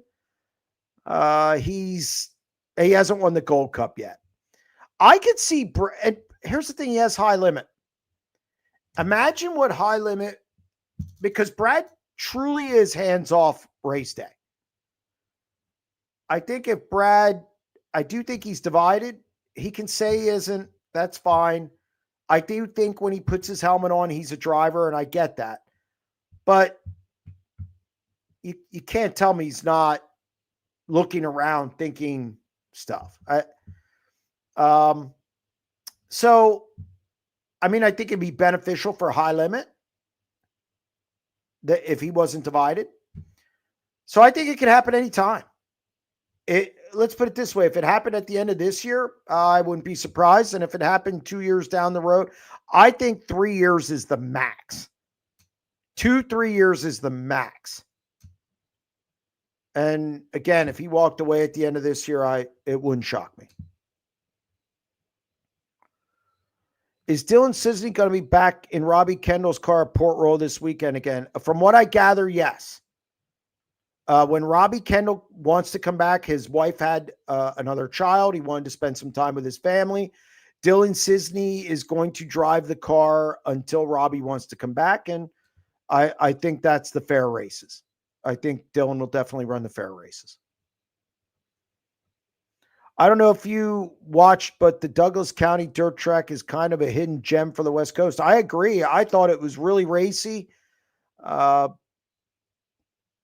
watched through tired eyes because it gets late on the East Coast. But yeah, no, I thought it was good. I think, again, that's one of those staples that I think you're going to see on the high limit schedule. It looked like they got a decent fan turnout. They have a sponsor for the event, which is always key. And it makes sense. It's in between Gold Cup and Skagit. Teams are going up that way anyway. So yeah, no, I think that's good. Sorry, my cat hit. But yeah, so I thought it was a nice, I thought it raced well. Who's your dark horse to win the 50? If you want me to go like dark, like really upset, Justin Whittle. Look at his performance in big races at Port Royal. He's a top 5 car. He's a top 5 car. If he gets in the right position, why not? That's my upset sleeper, deep sleeper special. I think Justin Whittle. Jeremy, do you feel the need to wear Vans while walking around the sprint car pits? Negative on that. I have never worn a pair of Vans, and nor will I. I wear Asics. Will I wear Vans? Did Dietrich have some frame damage at Lincoln? Was surprised they called it a night after the heat incident. I didn't talk to him. I don't know if I was surprised he pulled out, but look, he mentioned at the Grove the night before that he was, and people will scoff, he was just mentally drained. So I think after that happened in his heat race, I just think he called it a night. I just think he called it a night.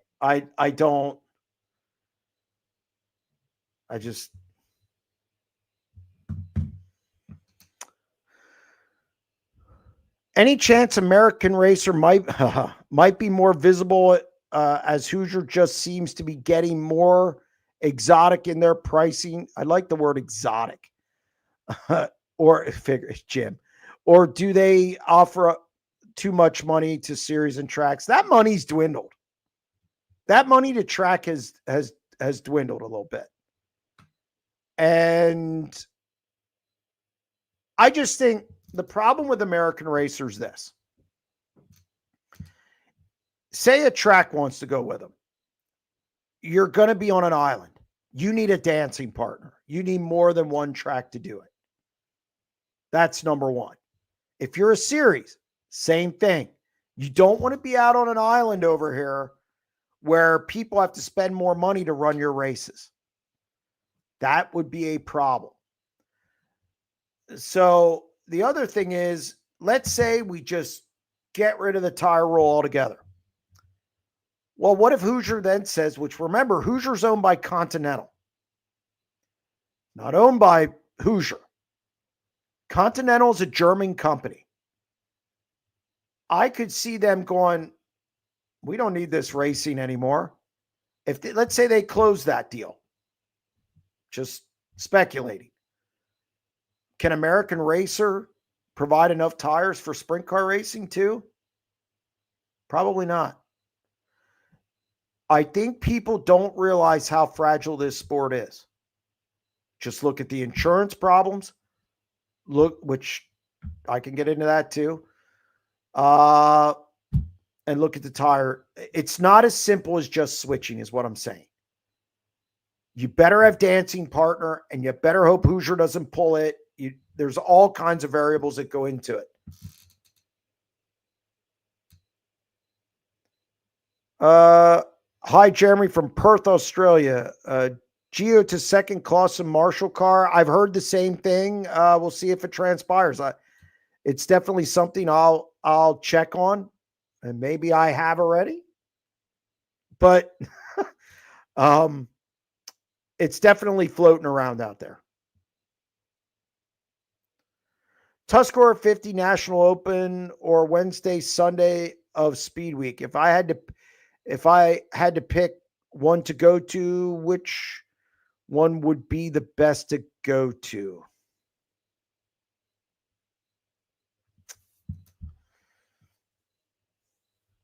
I don't think you could go wrong with either.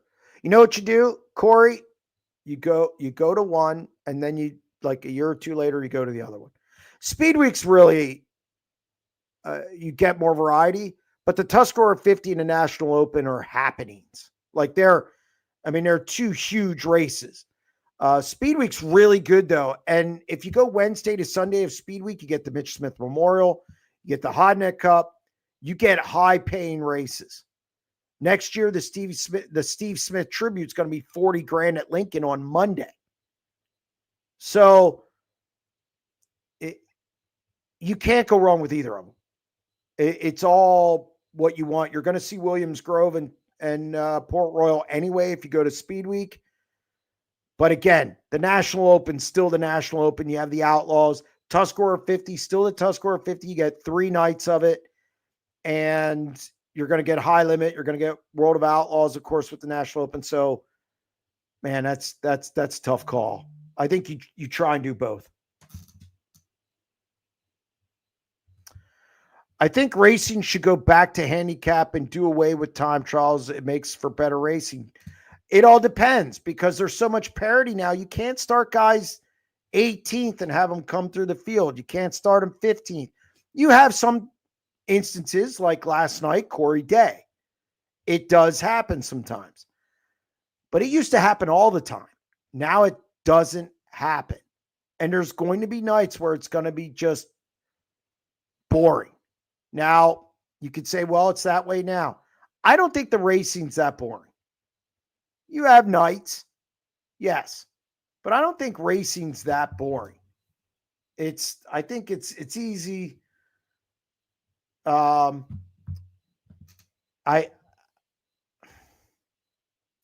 think that's easy to say. If you hang on a minute, just hang on a quick minute. I know the breaking news. I bet you I got zipped on the Myers deal for Skagit, which let's see if I was right. Hang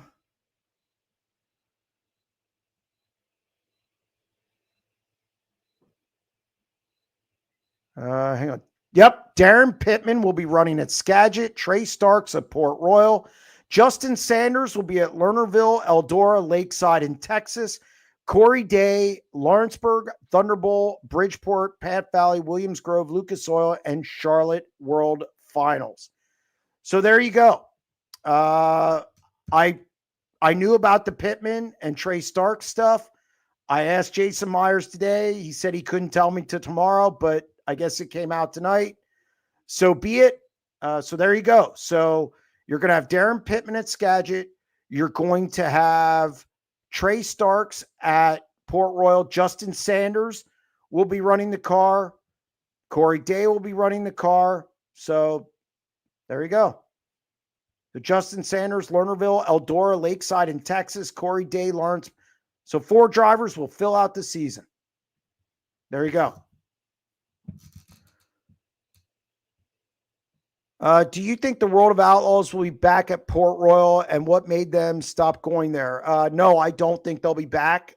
They were bidding on the big races with High Limit. High Limit got the Weikert and the Tuscarora 50, and then they had a falling out. So I don't know. So we're going to keep going, especially in lieu of the news that occurred. So you guys can keep firing out questions. But no, the World of Outlaws, I don't expect them to return to Port Royal unless something would happen with High Limit. Gold Cup needs to move dates to October, November. Ooh. So you want them to end the season there. Because High Limit, it's going to be a High Limit race. So that means they would have to end the season there. I think they kind of like ending it at that Texas date.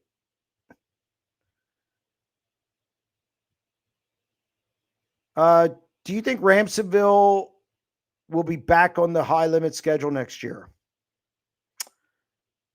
I have no idea. I don't quite know how that race did. So, and I just can't remember right at this point in time. But yeah, I don't know. They like going to New York, so I wouldn't be surprised if they still want to continue that market.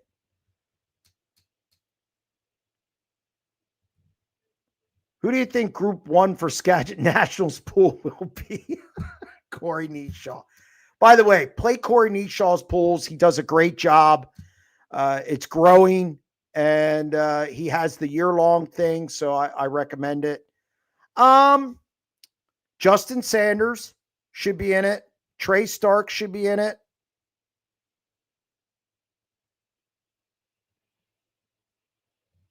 Brad. They would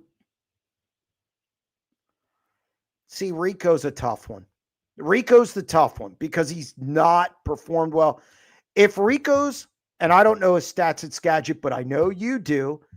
If Rico's stats are good, if you want to make it difficult on people, put those 4 all in the same group.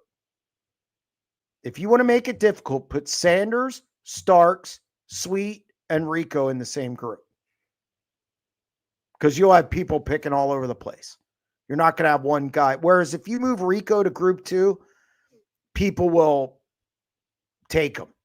Now, obviously, you have Darren Pittman now. J-Mac. You have plenty of guys. You have Brent Marks, who coming off a win. So, well, at least I have a 90 at 9 for tomorrow now that Myers released his stuff. I could at least say that. Is Spencer Baston going to run the W Calistoga this weekend with NARC? That's what I'm told. Like I said, things are all over the place. So there you go. J-Mac is running Skagit, then going home per interview with Chase last night. See, I figured he'd run Skagit.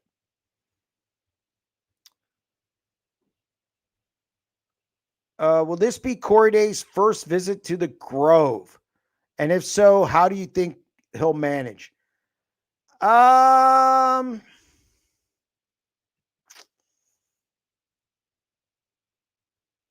I think it's going to be difficult for him out of the gate.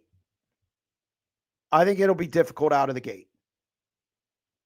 Be interested to see him night 2. I think he'll struggle night 1. Night 2, he'll be better. Because he's a good driver. But I think it's definitely going to be a track a type of track he's never seen before, I don't think. So it'll be interesting to see how he does at the Grove. Come on, we got to have more Corey Day, more JMR stuff. Jeremy, wondering if if the World of Outlaws have a rule if you lose wheel covers. That's good. Asking because the night Mosquito won at Ogilvy, he went out to the moon, and luckily it was on the backs. Yeah, I don't know what their rule is on wheel covers. I think you can run it. I just don't think anybody wants to do that.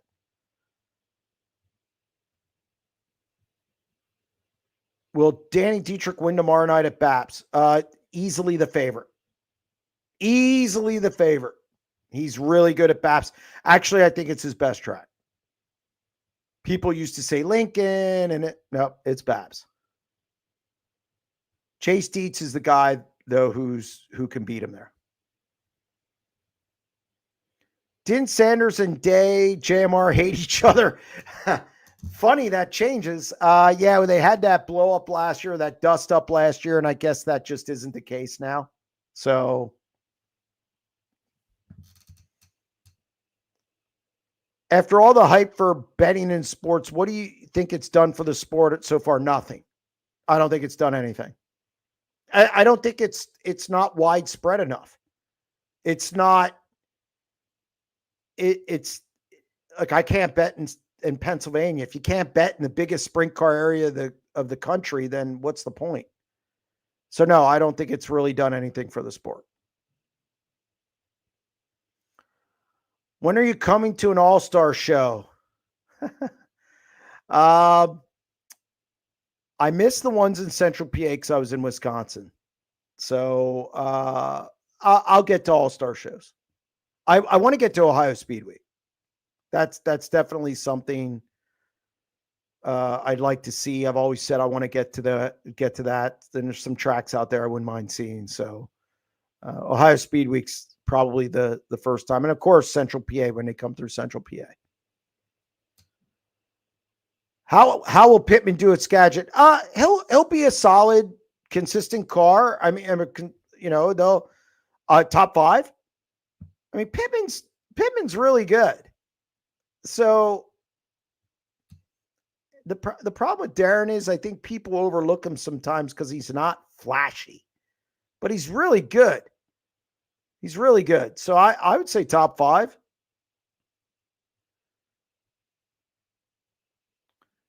How do you feel about the all-star announcer? He isn't Blake Anderson. I mean,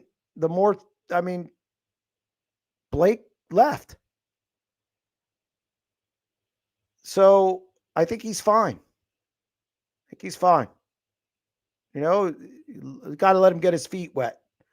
With all the musical seats opening and closing, have you heard anything about Shane Stewart getting back behind the wheel? No, I have not heard anything like that. I mean, I've talked to him about it, and he said he has no desire to do that. None. So I have not heard anything about Shane Stewart getting back behind the wheel.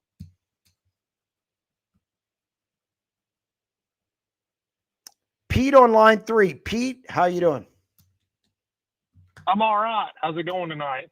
Well, it's interesting. Yeah. Hey, I was going to add to that the gambling comment that was brought up earlier. Yeah. Just a few minutes ago. I'm in Oklahoma, and all we can bet is the underdog, which is basically betting a parlay. Yep. And half the nights you can't bet. Half the nights there's no option to bet. Yep. Like last night, wasn't even an option. Yep. And other times, the first rattle out of the box this year, I made a bet for higher or lower. Sure. I hit all 3 of them, but they said that, second place finishing was lower than 5th place finishing. So they had that whole deal screwed up. Yes. And I just missed out on like $100. Mm-hmm. Of course, they're not going to do anything about that. That was just my problem if they screwed up. But they gave you your money back. They did not. They did not. I did not get my money back. And I didn't call their customer service line, obviously, but I shot them a deal on Twitter and got online and researched it a little bit. I didn't get nothing back. I lost $15 on that deal. I got my money back. I was in Florida. Yeah, they screwed up the first race or two, and then they got it right.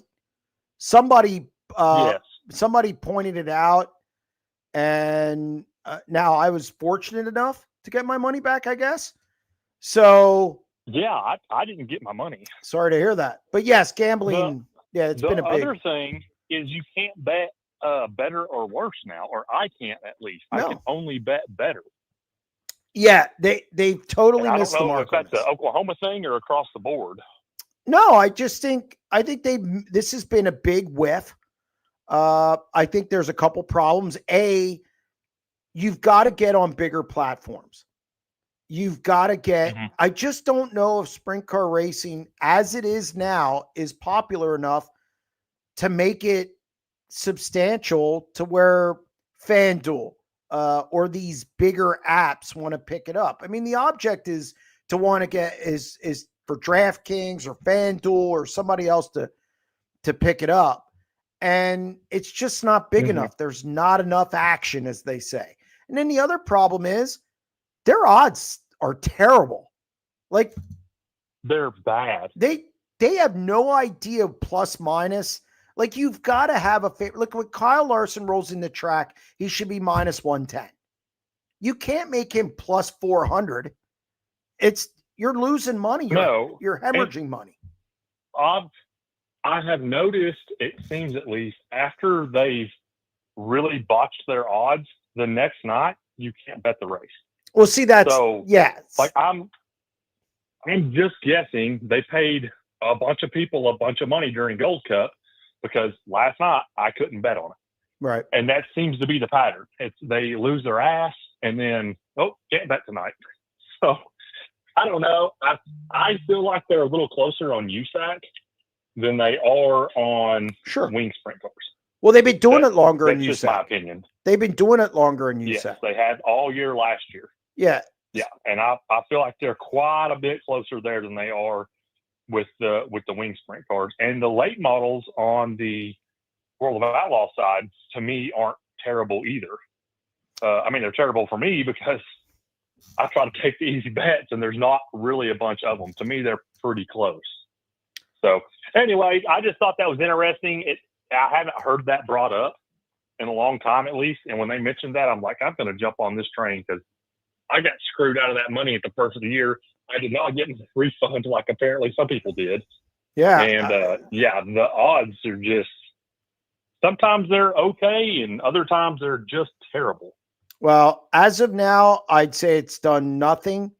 And now that doesn't mean in 3, 4, 5 years it won't get better and it'll have an impact. As of, August 26th of 2025, it's made zero impact. Yeah, I think you're right. And but I do think the possibility's there. Sure. I think the potential is there for it to make a difference. Well, we'll see. But like you say, you're going to have to get some of the bigger players on board, though, and they're just not right now. So, yeah, I do agree with what you're saying. Yep. There you go. All righty, man. Well, have a good evening. All right, Pete. Thank you. See ya. All right. How many races can front tires and left rear tires withstand? I mean, Silva is known for using used tires. I would say 2 max. Can Sprint Car Unlimited TV events be streamed on smart TV? Yes, they can. How do you think the crowd turnout will be tomorrow at BAPS for an unexpected Wednesday show? Look, I think that's the $1 million question. I don't think we know. This is something they're trying. It could be really good. I mean, the weather's going to be it's going to be perfect. So there's no weather issue. I do know this. Sunday, they would not have done well. So there you go. I mean, they would not have done well Sunday. So do I think they'll do worse than they would have Sunday? No. But is it going to work? I worry about the 4-day races coming up. That's where I think it gets a little dicey. Imagine you'll be at New Egypt for Woo. Thoughts on the track shape or looking forward to it? Man, I get to October. I've never been to New Egypt, so kind of looking forward to that. In that regard, I don't know how much the teams are looking forward to that. But yeah, no, and look, it's New Jersey. It's controlled. There's a curfew, I believe. If it's like other New Jersey tracks I've been to, I'm good with it. No, that's something I've never been there, so definitely looking forward to it. What does Donnie do on the West Coast with Silva? I mean, I think he's going to contend for top fives. I think he'll be in that, fourth to eighth, ninth, 10th range. I mean, again, Buddy, Macedo, and Gravel are the best cars in the country right now. No doubt in my mind. So they're going to be hard to beat out there. With the sports betting, I feel like the people running this do not know the sport of sprint car racing well, and some of their lines are very baffling. Couldn't agree more. And Corey would know. Used to work at a casino. So, we've talked about this many times privately. I just think their odds are off, and I just don't think it's widespread enough. Like, again, I can't bet on it.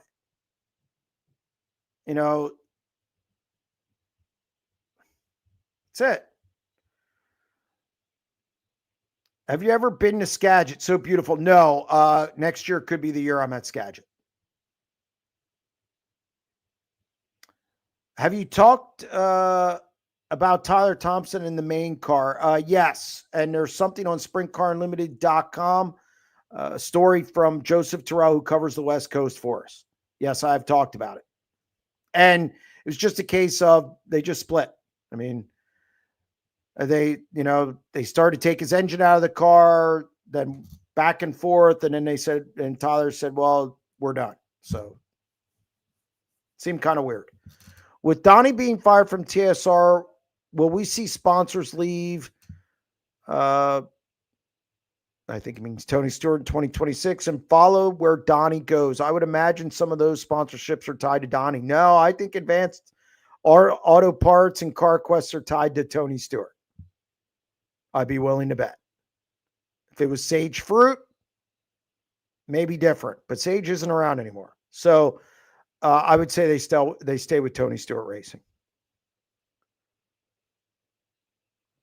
Question: midweek sprint car shows have been big business this year. Historically, has midweek been more prevalent and successful? I think they have to be big events like Speed Week, High Limit, World of Outlaws. I think your big events do well. BAPS tomorrow, I'll be interested to see how it does. I think it's going to be up in the air, and it's definitely going to be pins and needles time at Babs Motor Speedway to see if it works. But I like that they're trying it. They would have taken a bath on Sunday because you still had that percentage chance of rain, even though it didn't rain. You don't know that going in.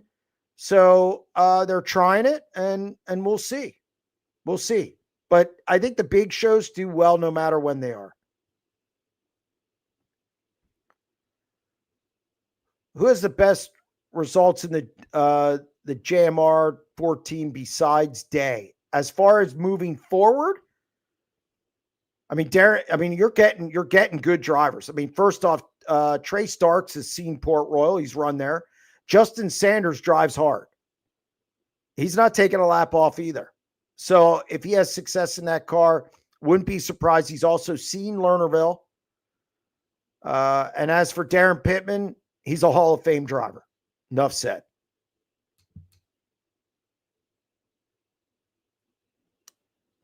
Do you think Brent Marks will continue on the High Limit Tour next year? Yeah. I mean, look at the money he's going to make. Where's he now? Fourth, fifth? He's fourth or fifth in as far as the franchise deal. I don't know. I think he was fifth last year. That's a good amount of money. So, yeah, I think absolutely. He's not going to run it for 2 years, then give up on it because there's a huge chunk of money coming to him next year. So definitely he'll be out. It's easy for Gravel, Macedo, and Kofoid to rack up great stats. There's no other real competition in Woo. Number 4, 5, and 6 in wins in the series aren't Woo guys. Well, okay. I mean, Kyle Larson's one of them. He's pretty good. Rico has, I mean, look, I get it. So you have to ask yourself, is it because those three are just really, really good? Or is it because there's no competition? I'm going to side with they're really, really good because I think Logan Schuchart has proven in the past to be good. Sheldon Hodenshield, for all the inconsistency, there's been seasons he's had 9 World of Outlaws wins in a season. He'll easily have more wins than his dad did. Okay, so again, is it because those three are just so good that it makes the others not look so good? I'm going to go with that. I'm not going to say there's no competition. I'm going to say that those three are just that good. And I think they're the 3 best cars in the country. All of sprint car racing. Those 3 guys are the best guys right now. Will the Steve Smith Memorial at Lincoln be the new crown jewel for PA Speed Week? It's supposed to be the last one. So, no. I think next year it'll be a big deal, but I think it's the last one, if I'm not mistaken. And so that'll be it. Any comment on the TSR 15 still being slow even after driver change? Madman went a lap down in North Dakota. It's not going to change overnight. And when I talked to Tony Stewart for the stories that were on SprintCarUnlimited.com, he did mention that they got to figure out their program and that they have work to do. They need to see where they're at, and then they need to fix any problems that are there. So I didn't expect them to go win and rattle off a bunch of top 5s. I think they probably slipped behind some of the other teams, and they got to figure it out. Now, I do think Kerry Madsen's a good guy to do that. As I've said before, he's a veteran. He's been with that organization before and had success. And I think he can evaluate a program because he's done that throughout his career. Canaric being his crowning moment, so to speak. So I just think it's a case where there's a lot of evaluating going on, and I didn't expect anything to change.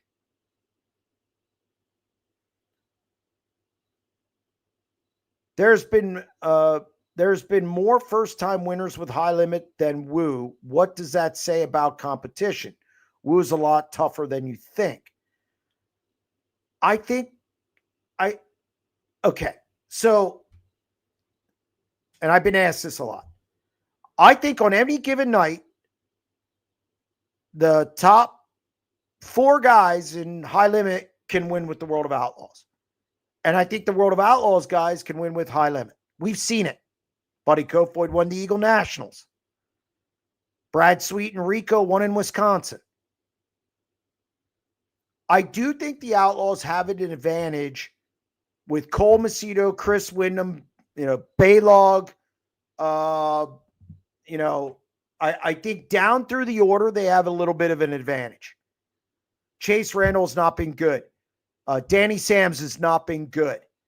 So, and Cy Lynch has had a rough year. So I do think down below the World of Outlaws have been deeper.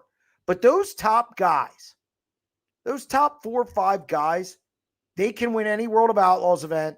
And the top 4, 5 guys in Outlaws can win at a high limit event. We've seen it happen. It's not this big disparage. There's not this big gap between the best guys. There just aren't. Do you think Wisconsin gets as many national touring races next year as there were this year? Or was it a year where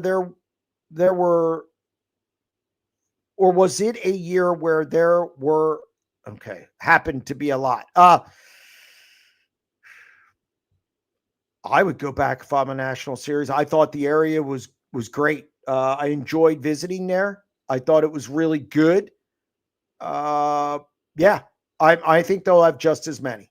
Now they're going to lose Beaver Dam unless something happens. But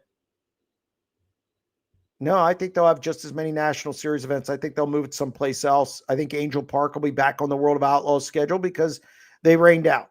So I think they'll be back on the schedule to get a race there. I think they'll be back at Plymouth. I think they'll be back. So yeah, I think there'll be almost as many, if not the same amount. Maybe one or two more if High Limit can get in there. All right, my producer's calling it quits. I don't have much of a voice yet, and I guess I gotta do the 90 at 9 on this Jason Myers deal. Thank you very much for joining the show. I appreciate it, and we'll be back next Tuesday.